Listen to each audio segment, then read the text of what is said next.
It has finished at Goodison Park. Everton 0. West Ham United 1. An absolutely fantastic performance from the Hammers. And we're looking now at TV shots of a man who has absolutely run his socks off for 93 minutes and fully deserves that 3 points. West Ham's captain, Declan Rice, absolutely brilliant. One of 14 players who have been fantastic on the night. The night started off in the worst possible fashion for West Ham, with the news that Lucas Fabianski had pulled up during the pre-match warm-up and was replaced by Darren Randolph coming in for his first start of the season. Randolph went on to have a pretty accomplished game, didn't really put a foot wrong, apart from perhaps one cross that he came out for that he didn't really deal with particularly well, but that would be, picking holes really in what was otherwise a decent performance. West Ham, absolutely brilliant. Holding Everton in the first half. The second half, improving, bringing on, making the first change with Michail Antonio coming on a minute ahead of the hour mark for Sebastian Haller. And then David Moyes throwing caution to the wind effectively by taking off Pablo Fornals and Jared Bowen and throwing on Manuel Lanzini and Andrei Yarmolenko in the 73rd minute in what was clearly an attempt to win this game. And the gamble paid off, because in the 86th minute, Thomas Souček had a shot saved, only to see Aaron Cresswell shoot from the rebound, which spilled to Souček, who turned it into the net to score the only goal of the game and secure all 3 points for West Ham. It's 3 points that takes West Ham to 26 in total from 17 games and puts us level with Southampton, with Manchester City, with Tottenham, and with Chelsea, and with Aston Villa, who are in 5th place. All of those 5 teams now, all of those 6 teams now on 26 points in the table. Fantastic start to the new year for West Ham. David Moyes, of course, began last year with a win against Bournemouth. He's done it again by returning to his former club and winning 1-0. Gnome, coming to you first on this one. What an incredible performance that was from West Ham. Absolutely fantastic. Superb from minute 1 to minute 93 and a bit. Randolph had one save to make, and given, as you say, worst possible start, Fredericks out the squad with COVID, Fabianski pulling up lame in the warm-up. You're thinking, 2020 was bad enough. Is it going to start bad? 2021 going to start badly? But there isn't one player out there that I could say, you could turn around and say 1 or 2 players they might have done better. But as a team, that was a fantastic, superb team performance. We've got Souček on now. Do you want to come back to me? Let's see what he's got to say. Yeah, sure. We'll do that in just a minute. Rio, I'll come to you next. You were saying that you've been to Goodison Park several times, and it's it's never been a happy hunting ground for West Ham. It certainly was tonight, and we were exceptional, weren't we? Absolutely amazing tonight. I'd also like to point out that is the second time this season we've gone away from home against a side much lauded and above us, that we've done an absolute more than professional job. We did it at Leicester, a little bit more attacking the tent and goals there, but tonight was equally as impressive. We defended with discipline, we worked hard. We haven't put a foot wrong, have we? We've nullified 2 highly rated forward players in Richarlison and Calvert-Lewin, and we've made them look incredibly ordinary. I don't think they've had a chance between them. It's just absolute. It's an absolute Rolls Royce performance. We've had 3 games in 6 days, yet we look the more energetic, the more busy, the more professional, the more composed. We looked. It's so un-West Ham-like, particularly going to Merseyside. Yeah. I'm almost lost for words, because it's that kind of performance we've been crying out for years. And we've not only delivered it, we've made them look absolutely ordinary in the process, It's an absolute amazing performance, and I'm absolutely over the moon, to coin a really cheesy phrase from football. But I am absolutely delighted. Well, no doubt there'll be a few Everton fans feeling sick as a parrot, Rio, after that home defeat there tonight. Thank you, Rio. Pinky, we were eulogising about some of those performances throughout the 90 minutes, and What can you say? Absolutely brilliant from West Ham. And let's talk about David Moyes as well and give him due credit for making those attacking substitutions. Yeah, I mean, I'll be honest. And as I said so in play, there's not a chance I'd have put Yarmolenko on. Round about the 73rd minute, I would have settled for a point. I mean, because a point away from home, I say it every week, is never a bad result. Moyes, though, he said, no. He's read the game for what he's seen in front of him tonight, and he's gone. We can win this if we make the changes that he made, and he was proven to be absolutely correct. So very brave from Moyes, and a number of myths got slain tonight. There's been talk about Cresswell. Can he do it in a back four? Well, he seemed to do it tonight in a back four. So we've got a bit of a dad's army, in the back line. Dawson, Ogbonna, and Cresswell. I mean, none of them are spring chickens. But in front of them, just look what's in front of them tonight. Bowen, Rice, Souček, Fornals. Work rate? How much do you want? How much application do you want to see? And do you know what? If there's any Arsenal fans tuned in tonight, that's the midfield they want, because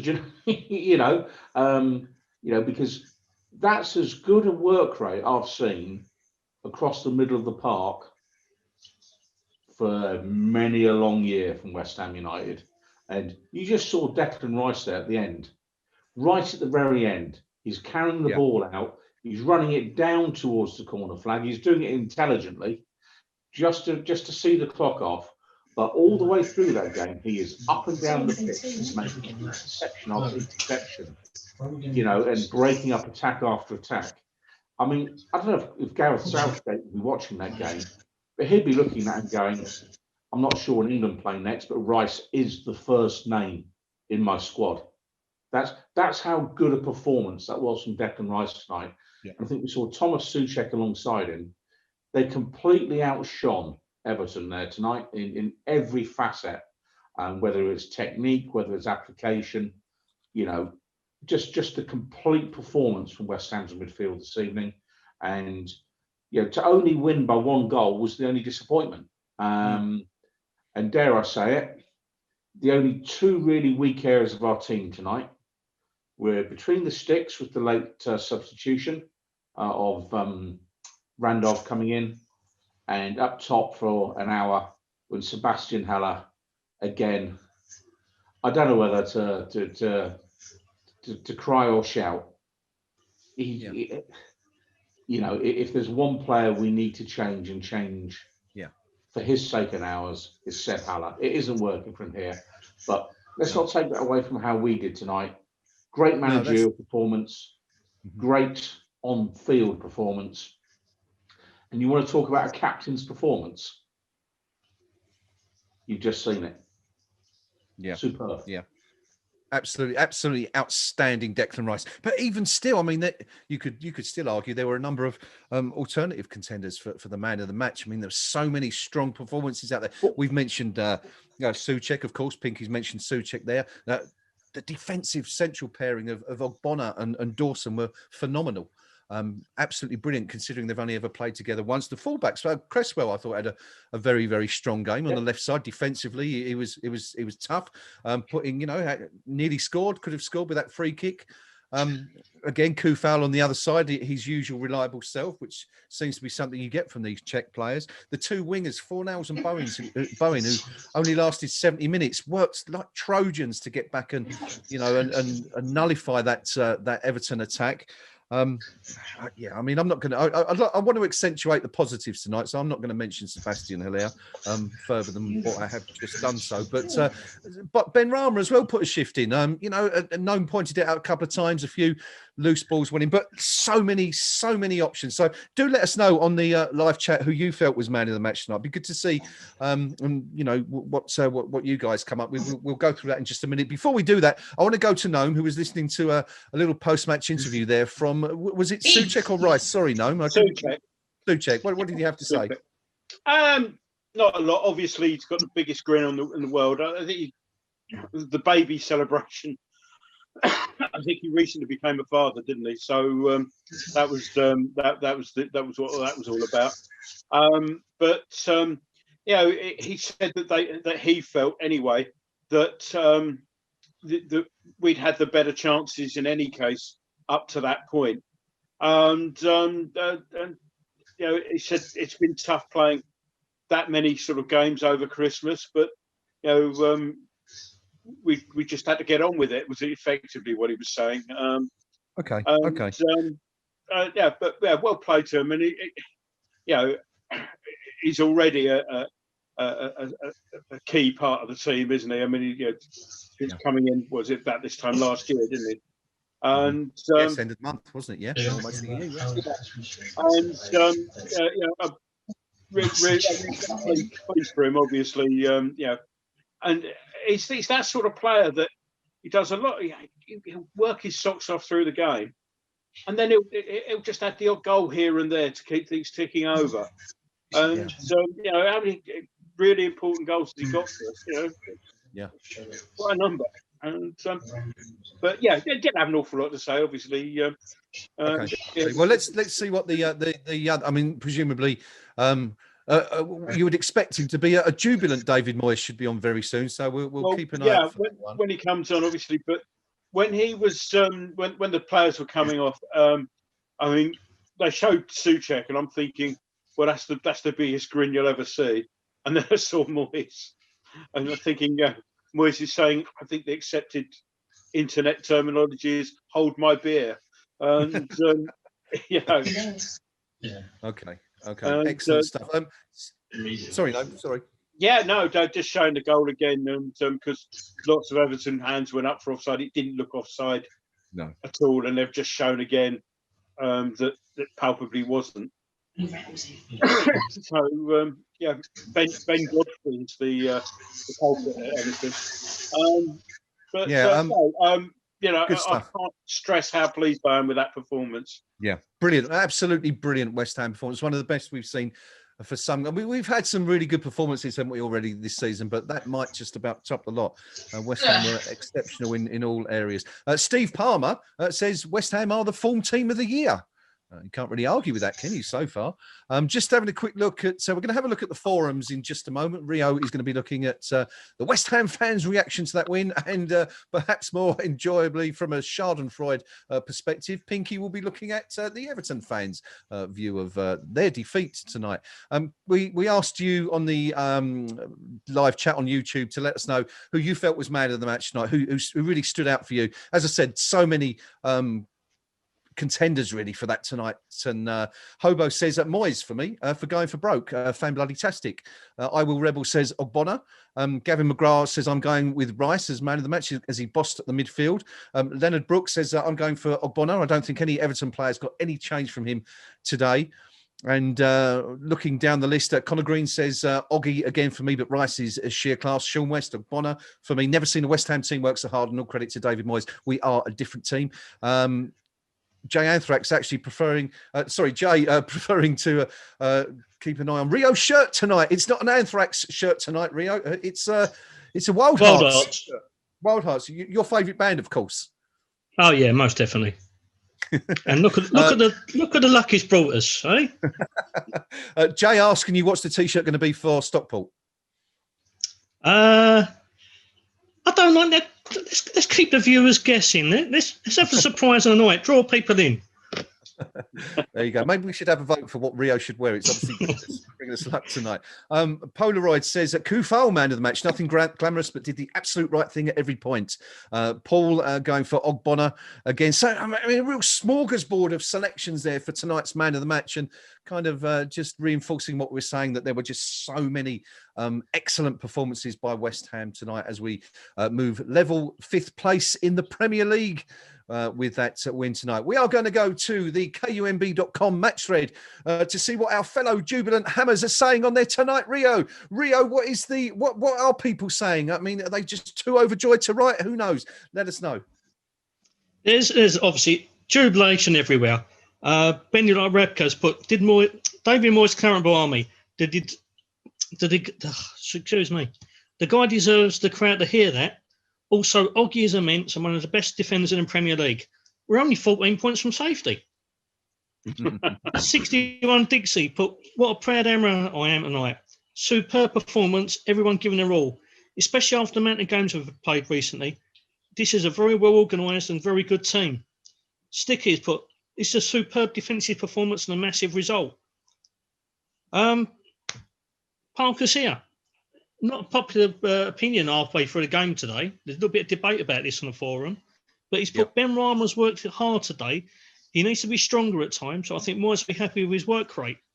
There's also a very good point, which probably will be best debated after we've done the post-match review.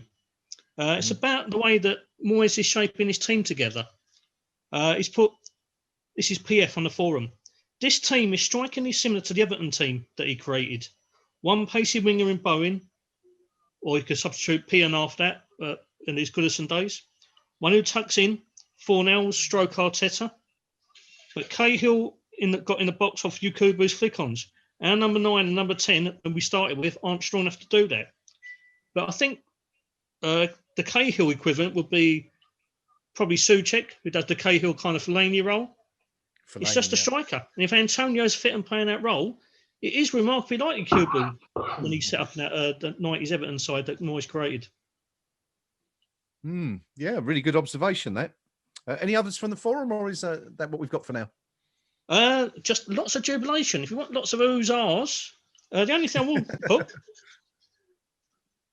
just trying to find out. This is Billy Dino, who gets a lot of stick, doesn't he, at times? He does. Sometimes rightly so. But he's put, Souček has a freakish knack for being in the right place at the right time. He's like a talented Kevin Nolan. That's so Billy Dino, isn't it? That's him all over. I'm just going to say, I mean, I absolutely adore those pages of posts when we score a goal, especially a late winner like tonight, where it is just all those oohs and goals and ahs and all that. It doesn't make for much reading, but it's great fun to look back on. Everton 0. It's finished Everton 0, West Ham United 1. Pinky, what do the Everton fans make of all that? I think it's fair to say they're not very happy. So here we go from Jim Hopper, who's telling us that schooled by Moyes on our own turf.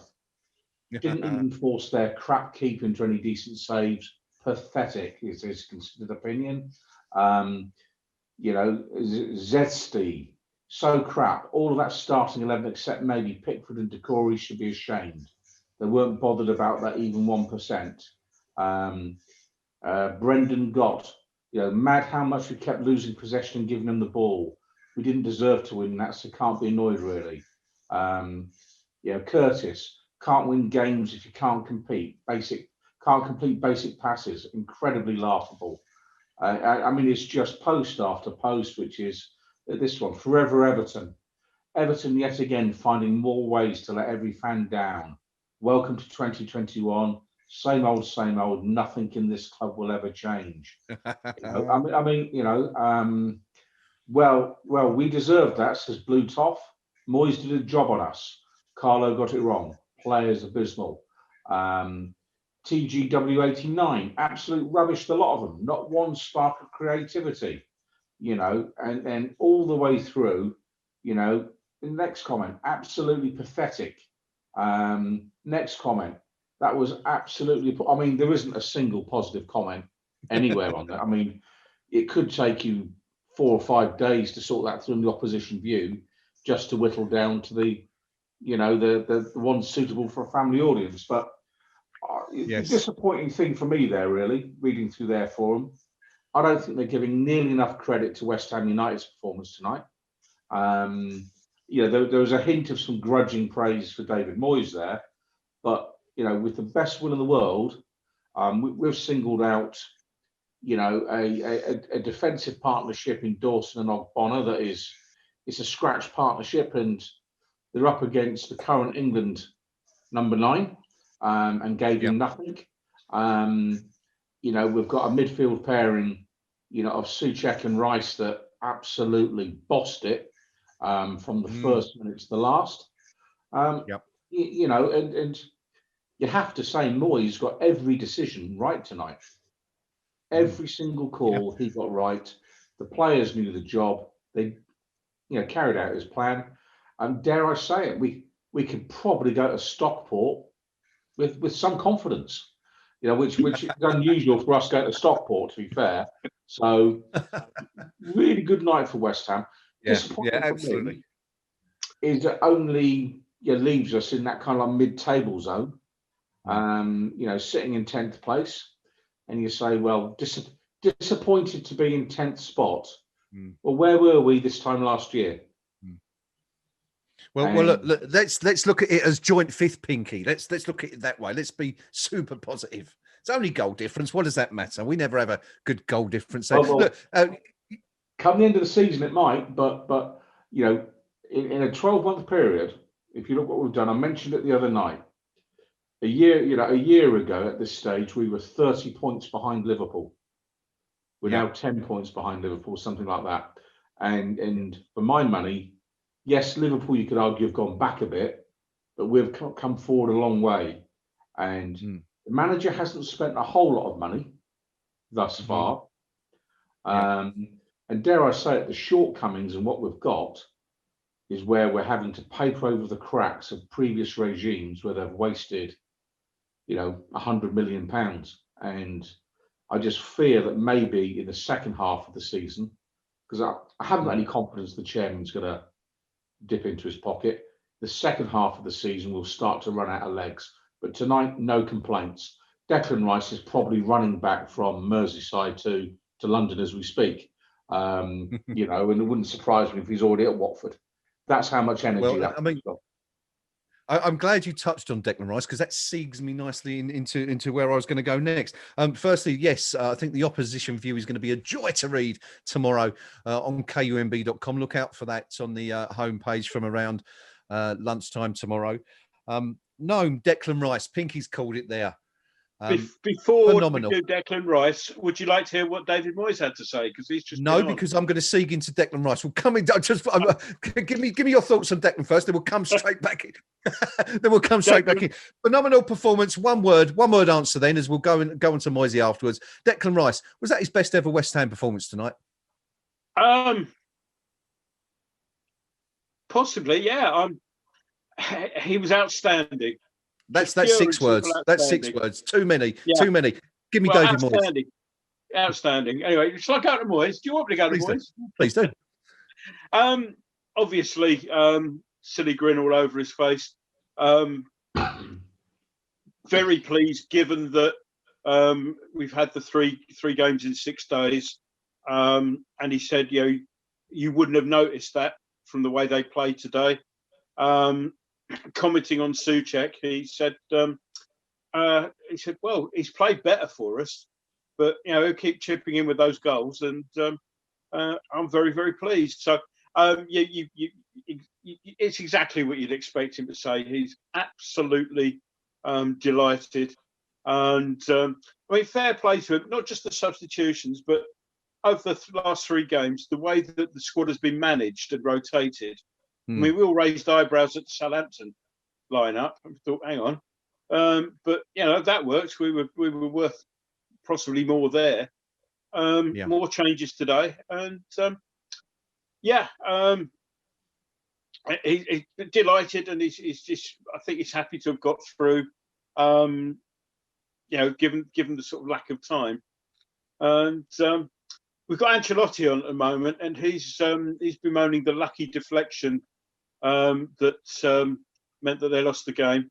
I'll run through briefly what he's saying, thanks to the text. Seamus Khan was saying that perhaps they deserve to win the game. Ancelotti thinks a point would have been a fair result, but it can happen. Sometimes you're unlucky. We didn't deserve to win. We didn't deserve to lose, but we lost the point. Sorry, just catching up with it. We have to get. Should we come back? Should we come back to Ancelotti in a minute? No, when you've got a full assessment of what he had to say. We'll come back to you in just a minute, buddy. On that, Rio, we touched on the fact before the game and during the game, of course, that Everton hadn't played since Boxing Day. We've played 2 games since then. So the real concern that we all held here was that fatigue would play a major part as the game wore on. If anything, it was the other way around, wasn't it? We grew into the game and became stronger as the final whistle loomed and approached. And Everton were the team that faded. Really good. Was that just down to game management by David Moyes, or how did you sort of see that? I think it's a combination of a couple of things. If you remember, the last 3 or 4 months of Pellegrini's reign, we could barely move. Our players were treading water, and this was like 3 or 4 months into the season. The kind of work rate, the kind of fitness levels that we now have under Moyes and his coaching staff, it's like a completely different world. And to play 3 games in 6 days and to run a team off the park, and it's normally a hard-working Everton team, isn't it? We always normally have a lot of energy about them, a lot of work rate. Apart from Tom Davies today, we absolutely bossed them, We outrun them, we outthought them. We were not only tactically better, physically better, more intelligent. It was just a consummate performance. Yeah. Exceptional all round from West Ham, and another player. I mean, Rio, we could, as I said, we could talk about aspects of every single player's performance tonight and pick some really good things out. But another player I'd like to talk about. We didn't really speak about him much during the game. He was man of the match against Southampton, and he could be a worthy contender again tonight. What about Craig Dawson coming and partnered Angelo Ogbonna, and that's 2 clean sheets since he came into the side. Yeah, would you believe it? A player who, when we signed him on loan, I don't think I saw one positive comment about that move. Everyone was up in the air. Why the hell are we buying this man? He's a relegation fodder. Yeah. He's another Roger Johnson. 2 games, 2 clean sheets, 2 comedy moments, which always a bonus, a little bit of entertainment. Yes, you're right. Won a game. Yeah. He just looks like he's been playing alongside Angelo Ogbonna and in that back 4 his entire life. The other night he kept Danny Ings, England candidate, England national, one of the best players in the Premiership this season. Hardly had a chance apart from that early slip up, which was offside, thankfully. Ever since then. Yeah, sorry, Ray. I was just going to. Sorry, apologies. I was just going to say. I think Pinky pointed out, didn't he, that Ings didn't have a single touch of the ball inside our penalty box, bar the effort that was disallowed. Yeah, and again tonight, another international in Calvert-Lewin. I don't think he touched the ball. Again, someone heard his name mentioned, really. Well, I think it was when he went off. I think I heard him one other time, and that was he got offside or something like that. It's something ridiculous. Craig Dawson, the most unlauded signing we've had probably since Roger Johnson, to be honest, has come in, done an absolute professional job, and he just looks like a natural West Ham player, doesn't he? Quiet, efficient, workmanlike. There you go. Dawson for England. You heard it here first. Gnome, coming back to you now. Ancelotti was speaking while we were on before. You've managed to round up his comments. He seemed to feel a little bit aggrieved that West Ham were leaving Merseyside and Stanley Park, the blue side of Stanley Park, with all 3 points tonight. He felt the goal owed a lot to what he said was an unlucky deflection. Yeah, suck it up, that Carla. But in the end, he was honest enough to say, I didn't think we were worth the win, but I thought we were worth the point. Well, didn't score. So didn't really add much to what I was saying early on, to be honest. There were some comments about the return of James, as he's got at the back of his shirt, as we've decided to call him. But he looked obviously downbeat, and just what I've got to say, and one of the things that just listening to the people who came back on here,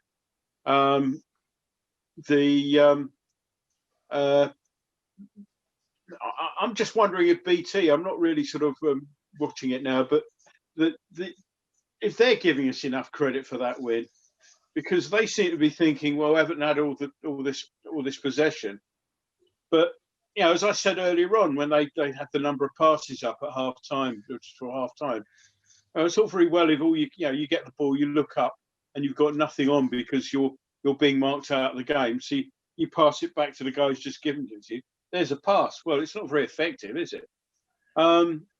So I'm wondering if we're getting enough credit on the books. I don't know, but as I say, we mentioned Calvert-Lewin, whatever his name is. Well, and he's obviously off form at the moment. I mean, he apparently hadn't scored in the last four. He wasn't given any margin at all today. Well, the thing is, no, there wasn't just Calvert-Lewin, was it? I mean, Rodriguez, as we said, Richarlison as well. Those three players have been playing so well for Everton this season. Give them a sniff. Nothing at all. None of them. And that's just you've got to give us credit for the way we played there. And that was, as I say, with Moyes on that. I mean, that was a performance way beyond anything we had a right to expect from a team that, I know there's been squad rotation, but there's a team there that many of whom, I mean, Rice and Souček have both played every minute of every league game this season. Souček as well. And given that, we had no right to expect a performance that good, even with squad rotation. And, Moyes was very, very quick to give credit to the players, and he said that he said there is a change in mindset from before, and there is that work ethic. We've mentioned Ben Rama and all that, and obviously he's in the team for his attacking prowess. But as you said earlier on, a couple of times he's chipped in, and when you see people busting up, we saw Antonio running back to make a tackle. And when that's happening around you, that's going to rub off on you. And a few times before Ben Ram, just get a little foot in here. There's an anticipation there. It's not what he's on the pitch for. But the fact is that, if you're on the pitch, everybody's got to work. And, the days of, you say you're a luxury player, well, no more. Those are gone, really. And the fact is that if you see if your teammates busting a gut to get the ball back, that's going to rub off on you if you're any sort of decent player.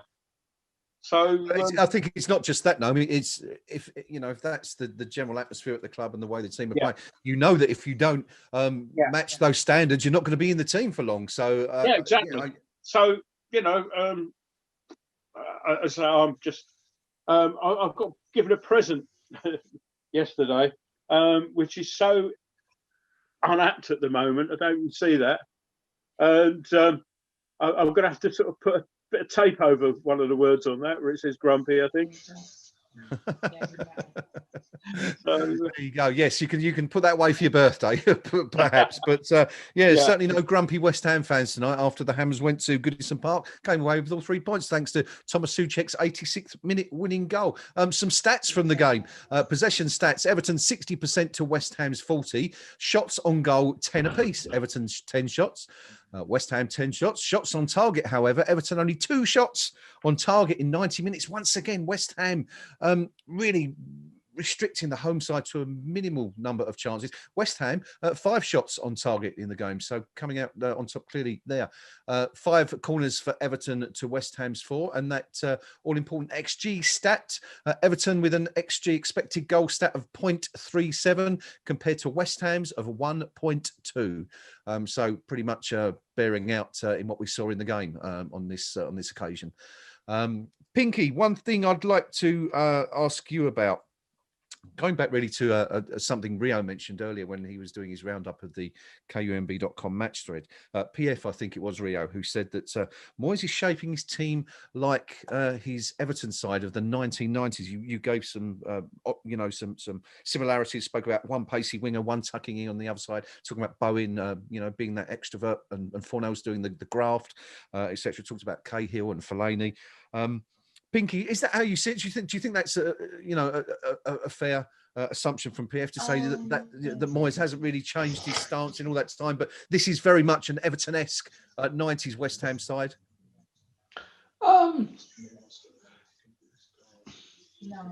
Possibly. I mean, why would a manager need to change a philosophy? Yeah, because that's essentially what PF is saying. He's not changed his philosophy. It's, and I'm not suggesting that PF's offering as a criticism. Quite the reverse by the sound of things. Yes. It's good football. Mm. If a manager knows this is what is going to work more often than not, why would he want to change away from that? And for my money, what he's done, by bringing in Bowen, by bringing in Souček, by leaving out now Mark Noble and making sure that Rice plays every single week. If you look at the age profile in the team, if you broke it into three sections, if you want to be as crude as that, defence, midfield and attack, he's got the youth on the pitch where you need the youth. He's got the experience on the pitch where you need the experience. Yeah. And dare I say it, we were players short of being a really good team, which is a striker. And so he's got, there's clearly a plan as to, what he wants in which part of the field.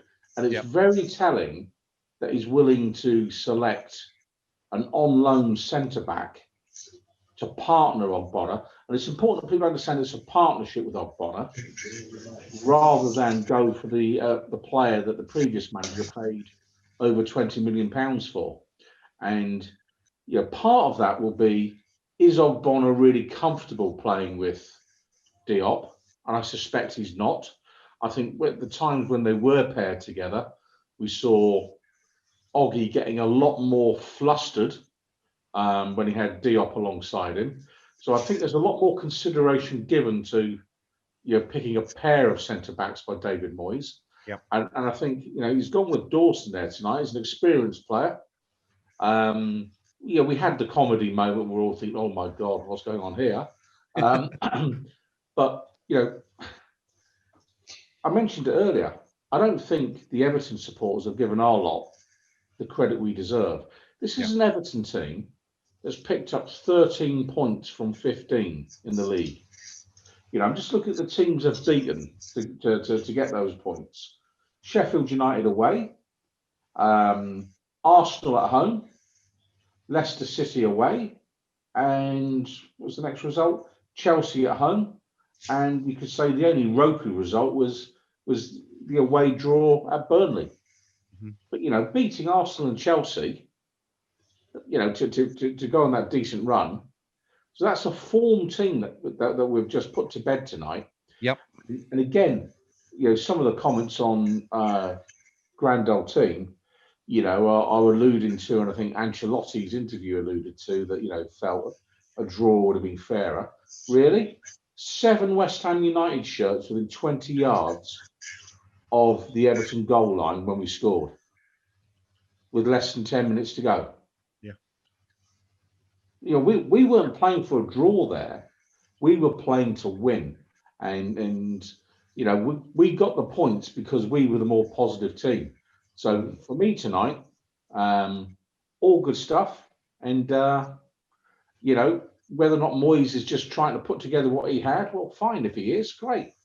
I think sometimes you can overanalyze all that. It's just say what you want is youthful legs in the middle of the field, experience at the back that will make the right decisions, because there's such a big thing of defending is decision making.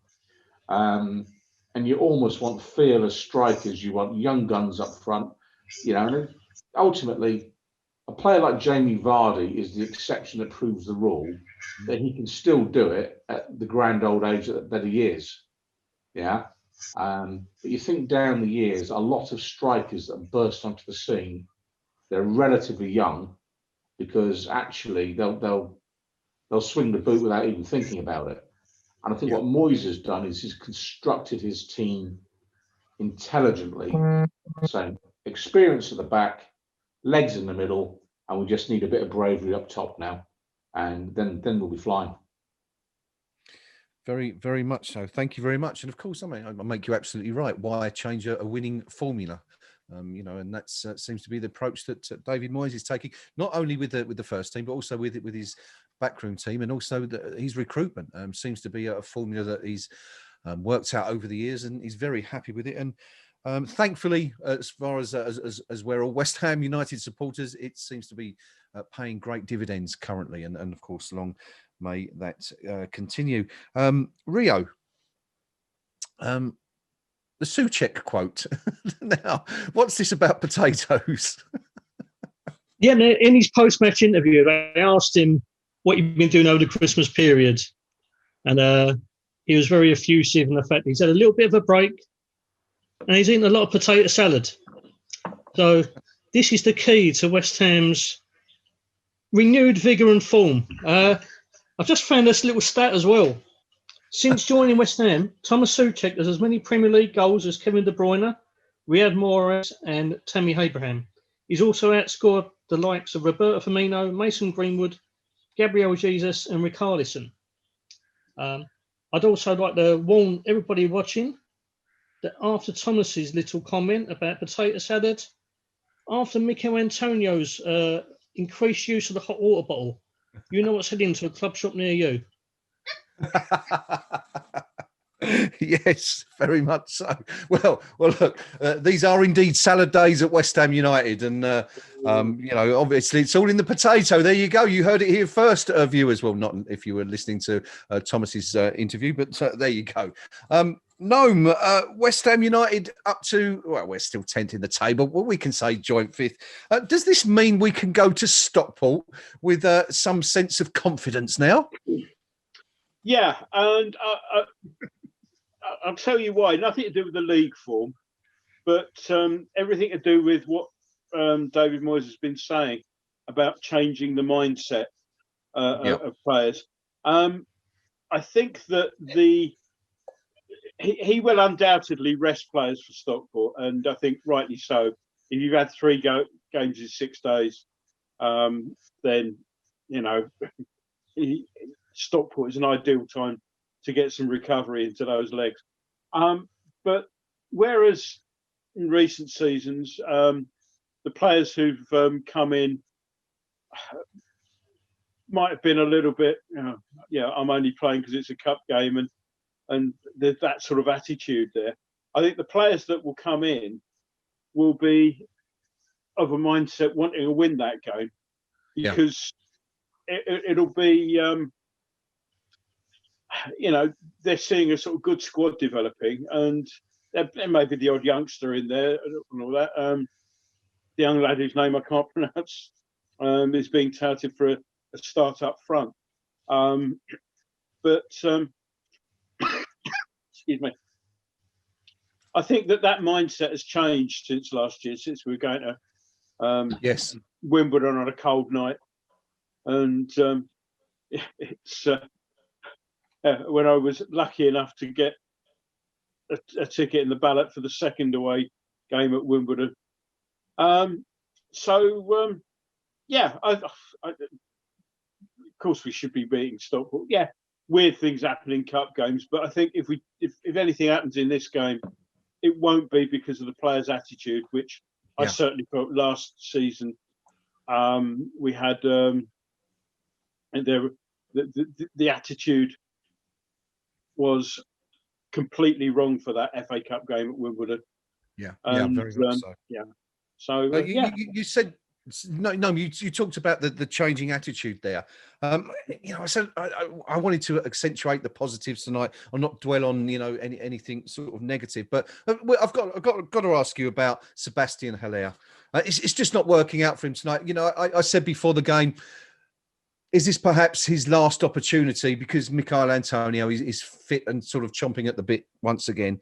Is this Sebastian's last chance to impress? And, you know, he's kind of fluffed his lines again, hasn't he? He hasn't really impressed. Where do we go from here with Heller? Is this a player we can persist with? Or do you think Moyes has perhaps come to the realisation that it would be better if, you know, he looks for another club?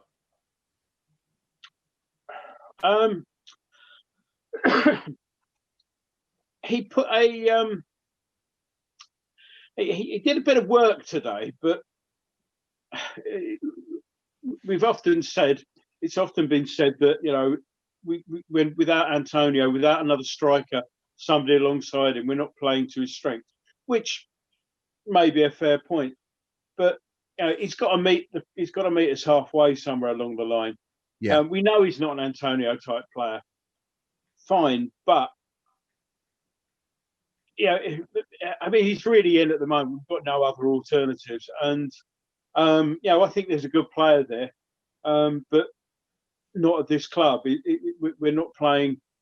He doesn't suit us, and we don't suit him, and that's not a criticism of him. It's just a fact there.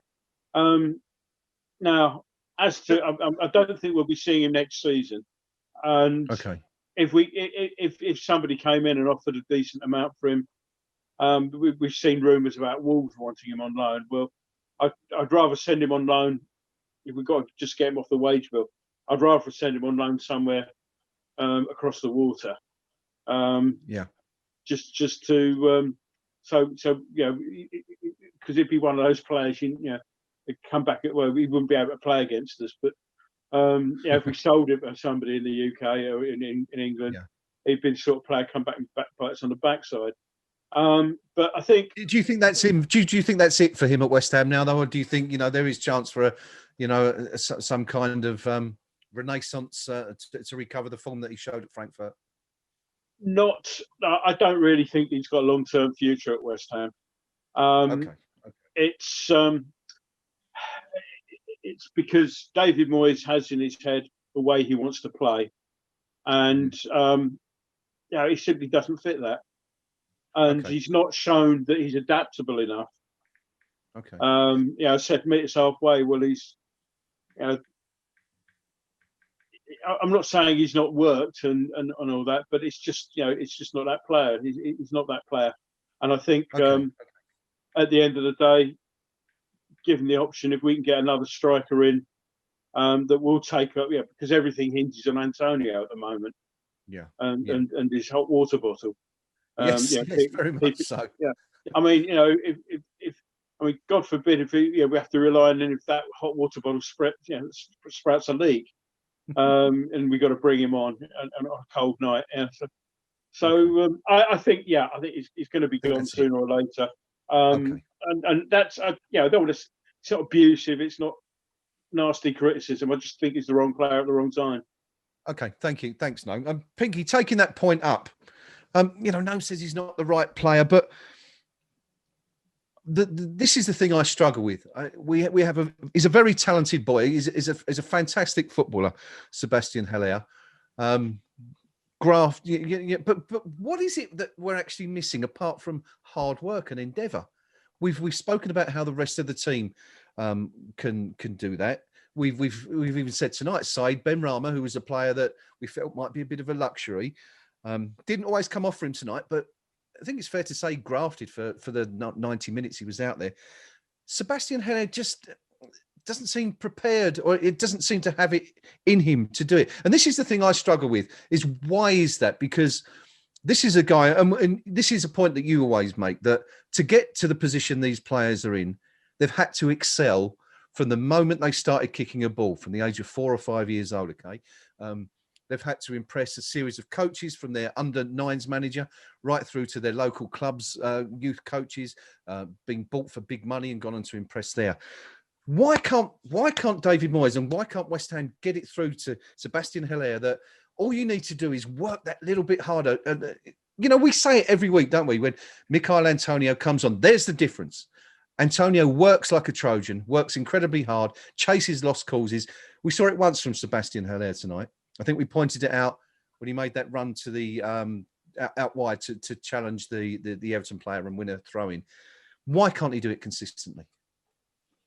Because he doesn't want to, ultimately. For me, strikers have to fall into one or two camps. Either you stand there doing nothing all game, but you score 20 goals a season, in which case you're the first name on the team sheet, or you run around, okay?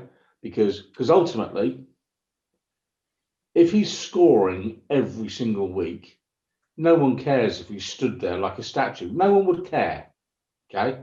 You know, and I've seen players over the years who barely move, but they just swing a boot and in it goes. Thank you very much, and they'll get the goal.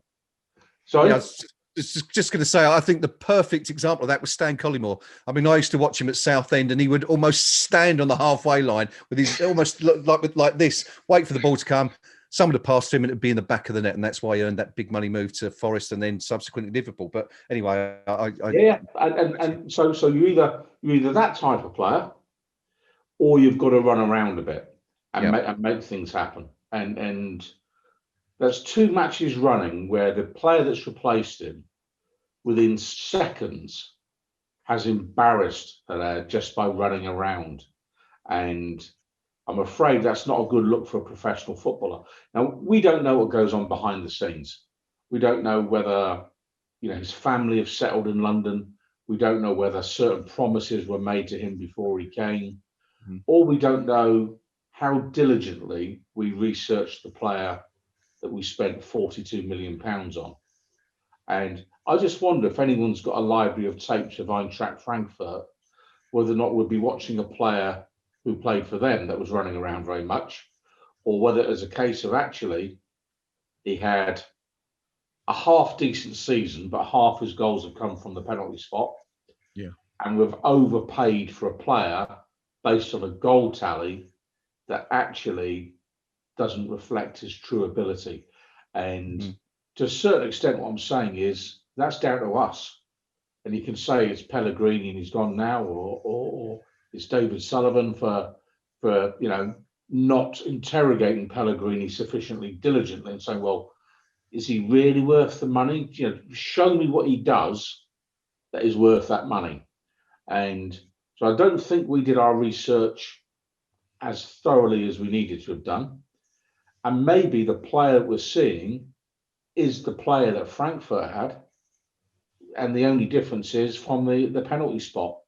And, you know, it just might not be in him. And trying to teach a player, and I go back to my Brian Clough bag of cement, Colin, in terms of a trapper ball. If Haller's not done those things, or running channels, dragging defenders around, trying to make things happen, going in where it hurts, in the first 20 odd, years of his life, he's not going to learn them now. And therefore, for my money, as soon as we get an adequate replacement, I'll be looking to trade in, but we need the replacement first, because we know Mikel Antonio is fragile. We know he's also a converted striker. So we need to get, a decent caliber striker on the books, because at this point in time, the odd spectacular goal, it was the overhead kick. Absolutely, we're all out of our chairs going, wow, what a player. But actually, for a manager, if you're David Moyes, you're going, no, if you're doing the spectacular, I still need 20 a season. Mm-hmm. If you're not doing the spectacular, you need to bring more to the team than just 8 or 10 or 12 goals a year. It's not, his goal tally isn't compensating for his lack of application. And that's the long, and it's a shame, but dare I say it, there's a few players signed on the Pellegrini era that you really have got to question how thorough our recruitment process was. And a really interesting comment on the forum today from Bubbles 1966, who pointed out in the gap between Bilic and Pellegrini when Tony Henry left the club's payroll. That's when our recruitment hit a real wobble. And he said the players signed in the post-Henry era that we've spent over 100 million quid on, you know, who's actually starting regularly? It's only Fornals.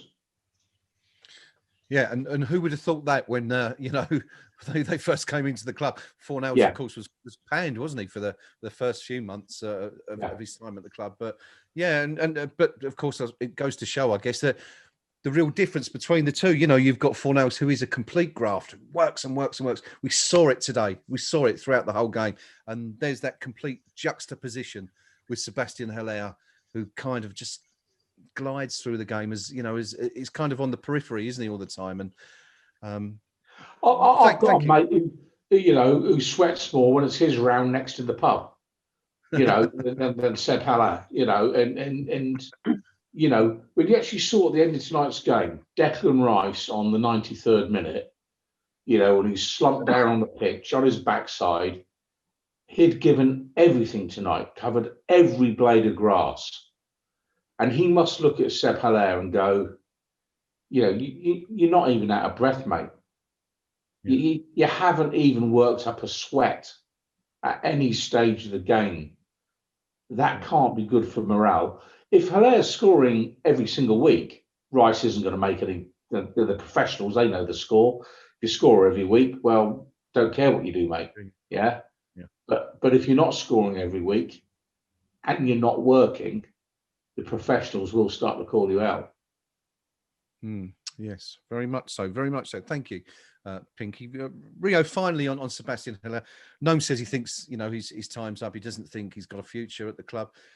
Pinky thinks basically he just doesn't have the, you know, he just doesn't want to work for the team as everybody else is doing. Did you kind of agree with those viewpoints? And do you see any hope that, you know, David Moyes can turn this around and make a success out of Haller? No, I think the gents are completely spot on. We bought him not because he fitted into our system, but on the back of an incredibly successful partnership with Lukakovic at Frankfurt. Yeah. As a pair, they terrorised that league. And we bought him as a lone striker. We didn't do the homework, as Pinky suggested. We bought a player who needs that strike partner that he trusts. He needs that strike partner who would do the lion's share of the work, the lion's share of the effort to create the space in which Haller scores. He's gone from being a prolific scorer in Germany, where people are doing the work for him, to not putting in his weight in our setup. And he just isn't going to fit into the Moyes setup and the Moyes way of thinking. He's gone from being a prolific striker. He is now, he's not a great goal scorer in Britain. Yeah. He's a scorer of great goals, but not a great goal scorer. Yeah, absolutely. And I think that sums him up. And I just don't think I think he's kind of almost traumatized by leaving Germany, coming to England, and having to play a system which really doesn't suit him, and he's completely alien to the way he's been so successful over the last 4 years in Europe. But this is my point, I think, Rio, that I was trying to make earlier. I mean, surely the very best players adapt. I mean, we're not asking for him to score 30 goals a season. All we're asking is for him to emulate the effort that Michail Antonio puts in. Why? Yeah, why can't he do it? I just think he's traumatized by the whole move. He started really brightly in his first 2 or 3 games. Obviously, he had the personal issues with his family. I just don't think he's really recovered from that. I think he's had an absolute debilitating effect on him as a player. You know, he looks devoid of any confidence. He's seen someone step into the breach when he's been absent and do his role 5 or 6 more times more efficient than he could ever wish to be honest. Yeah. He's missing not only a strike partner, he's missing a work ethic, and how can I put it? He's missing the confidence and the application. And I think once you lose that confidence, particularly at a club where you've only just settled down, you've had a bit of a tough time to your start of your career over in London. I think he's got a long-lasting effect. I think if he could go back into Europe, back to Germany, back to Holland, he'd be a rip-roaring success. But I just don't think English football suits him. English football definitely doesn't suit him without a strike partner the quality of Hobbits to do a lot of his work for him. Okay. Well, I mean, I did say, thank you, Rio. I mean, I did say a little while ago that I didn't want to accentuate the negatives of tonight, and we've sort of discussed Hilaire. But I think it's a shame. I think we can all agree it's a shame. It just hasn't worked out, and it will probably be for the best that maybe we can find him another club before too long, and hopefully David Moyes can use the funds generated to replace him with someone who is more effective in that system. But yeah, I mean, let's get back onto more happy events. West Ham have gone to Everton tonight and produced one of the best performances we've probably ever seen. Anyone in our lifetimes has ever seen at Goodison Park. And we've had a few wins up there over the years, but I'd say this is probably up there with the best of them. And in terms of this season, probably one of the best performances we've produced under David Moyes this, in 2021. Fantastic way to start the year. As someone said on YouTube chat earlier, West Ham, the form team of 2021 so far. And I'd like to just go to the to our team here and ask for their final summary on the night's events, and perhaps also give a man of the match nomination. I know that's not particularly easy because, as we said before, there's an awful lot of candidates. Gnome, we'll come to you first, buddy. Your final thoughts on that? As I said before, we've gone up there in the past and may have sneaked a win here or there. There was a good performance up there, I think, when we were somehow 2-0 down, and then Payet inspired us to a 3-2 win. Fantastic. But I really can't praise both the management and the team enough for that today. That was the sort of performance we don't expect from West Ham, and to do it that way, full of praise. And well done. Man of the match, as you say, lots and lots of candidates. The Dawson and Ogbonna in the middle of the back four were imperious. Kufal putting the shift. Thought David was a little bit harsh on Souček. I thought he had another good game, but at the risk of this sounding very boring, I've got to go with Declan Rice, who was absolutely outstanding. At the end, Piggy's mentioned he dribbled up the left-hand side to intelligently to get the ball up there. Final whistle, he's down there, and he's on his haunches, and I think what's happened is he's looked down there and he's thought, I'm not sure if that particular blade of grass got covered by me today. That he was absolutely everywhere. And I mean, it's an easy thing to say, oh, yeah, Declan, but I really thought he earned that one today. So Declan for me. Declan it is for Gnome. Gnome, thank you very much once again for your thoughts throughout the evening and your company. Pinky, over to you, buddy. Final assessment and your man of the match award, please. For me, outstanding team performance. Good in defence. Good in midfield. Ultimately, did enough in attack in the sense that we got a goal. But just the work rate tonight. Things that normally you wouldn't expect from our lads. Freezing cold. New Year's Day, north of England, it's just got nailed on defeat. Written all over it, hasn't it? Really, year after year. If I'd been going there today, I'd have had a carload of blokes, and all the way up would have become regulation 2-0 defeat. Haven't got a prayer, all the rest of it. Go through the motions, sort of stuff. But no, what we saw was the hardest working team that I've seen in a long time from West Ham United. And I don't know what David Moyes has said to them, but I tell you something, he wanted to win there tonight. He really wanted to win there tonight, almost to the point of, dare I say it, he's probably sick to death of reading newspaper article after newspaper article about, oh, he's done nothing since he was at Everton. almost as if the last couple of hundred games of his managerial career count for nothing. So he got the boys fired up there tonight. Good team performance, thoroughly deserved the win in my view. When you do the opposition's view, I think they're now up to 40 pages of criticism of their own team. Okay, there's some glorious stuff in there. Like can we buy Souček and things like that. And so for my money, great stuff. Man of the match is Declan Rice. And I don't know whether that's Rice doing the transfer window is open, and I'm going to show every team in Europe this is what's available, because there wouldn't be a team in Europe who wouldn't want him on tonight's showing. That's how good he was tonight. And if you want to see how you play his position, if you're a youngster, that's the job. And if you do that 20, 30 times a season, you're not playing for Chelsea. You're playing for someone like Real Madrid. That's how good Declan Rice was this evening. Outstanding. There you go. You heard it here. Declan Rice good enough to play for any club team in the world on that performance. And to be fair, I think it'd be hard to disagree. He was absolutely incredible, outstanding in attack and defence, as Pinky rightfully points out there. Thank you, Pinky, for your company once again on this first day of the year, and your considered thoughts as always.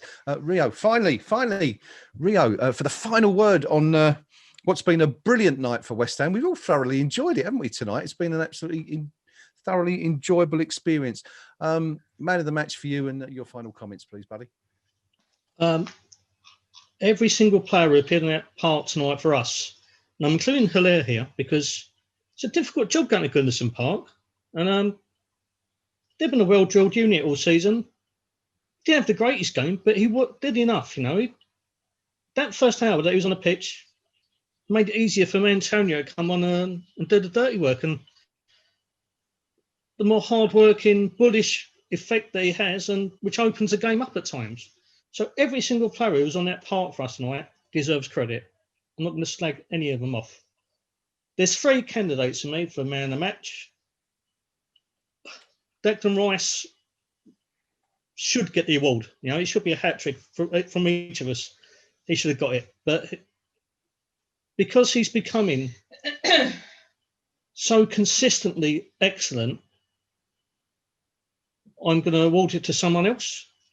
Normally, I would have gone for Angelo Ogbonna because, again, what an absolutely imperious performance. And this is the second season running where he's been an absolute rock and a half, quality, smoothness personified. And I wouldn't swap him for virtually any centre-half in the Premier League. But my man of the match tonight, because he's got that unnerving act that we've been lacking for a long while. He's always in the right place at the right time, always worth a goal, and he's made potato salad sexy again. Thomas Souček, take it out. What do you mean again? Well, look, there's something you never thought you would have heard on Eyes Up Mother Brown tonight or at any time. He's made potato salad sexy again, and he certainly has. And he was sexy, and so was our football tonight. We were thoroughly sexy. Good Lord, it was like an 18 performance. You wouldn't want to show your kids to take your kids to that at the cinema. It was that revoltingly sexy. West Ham have gone to Goodison Park. We have won. Started the new year in superb style, a 1-0 win, courtesy of a Thomas Souček. Oh, my man of the match. I'm going to give it to Declan Rice. It's a tough one, but could have been anyone, but there you go. West Ham winning at Goodison Park to start the new year in perfect fashion. We remain 10th in the Premier League by virtue of goal difference, but on the same number of points as Aston Villa, who are in 5th, 5 places above us. It's really that tight at the top of the Premier League as we begin 2021. I would like to take this opportunity to wish all of our readers and viewers a very, very happy new year from everyone here at KUMB.com. Do come and visit us on the forum to let us know what you thought of the match tonight and everything else that goes on in and around the club. My thanks also to everyone who joined us here on the live stream tonight and always supporting us in our little venture here. My thanks also tonight to my team, to Rio, to Gnome, and to Pinky for their expert advice and company once again.